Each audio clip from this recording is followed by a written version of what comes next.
The Metropolitan Police believe that the man they wanted for a chemical attack in South London is now dead.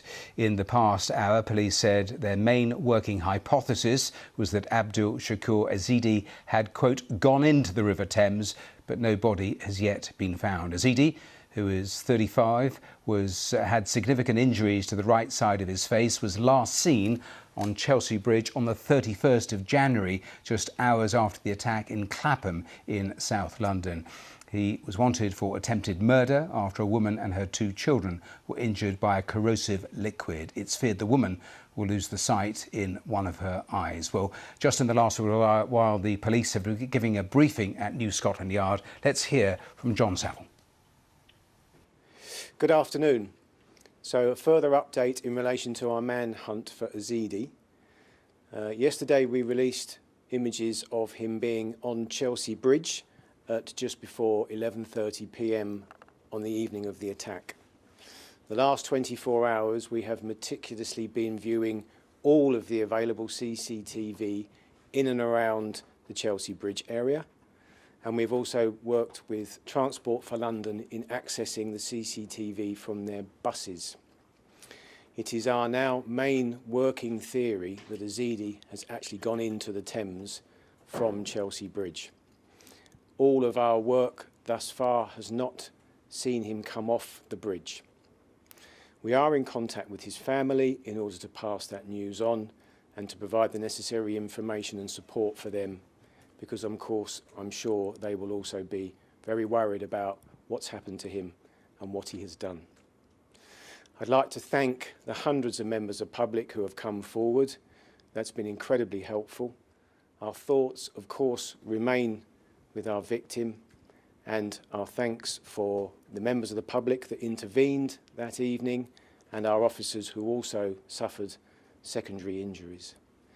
Our Marine Support Unit will be carrying out some searches of the Thames, but as you can imagine, at this time of year, the Thames is very fast flowing, and our expertise and the experts from the oceanography departments that are supporting us would indicate that it may be some time, if someone has gone in the water at this time of year, for a person to surface, and sadly, they may never actually be found.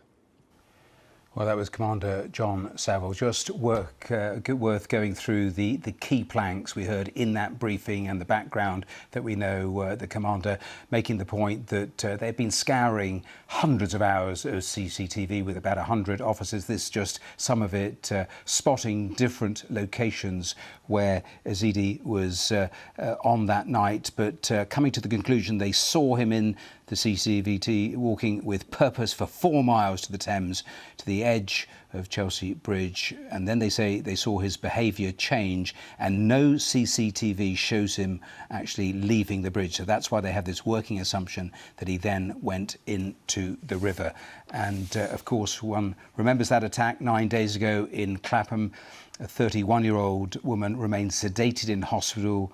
As we heard there, she may lose her sight in her right eye following the attack. Initially, a £20,000 reward was offered for information leading to his arrest. The policing minister talking also in the course of the week, talking about all resources being used. It was an absolutely huge manhunt. We know so much more background of this man over the last days as investigations continued. He was placed originally on a sex offenders register for 10 years, ordered to do 200 hours of unpaid work, but then had a suspended sentence in Newcastle back in 2018. He was granted asylum after 2 failed attempts. He was allowed on the 3rd attempt to stay in the country after a priest confirmed he had converted to Christianity. So those some of the backgrounds to the attack. It was a dreadful attack. We showed you the CCTV where he's pulling out one of the child, throwing them to the ground. The 2 children have been released from hospital, but the mother remains in hospital. But those are the latest details.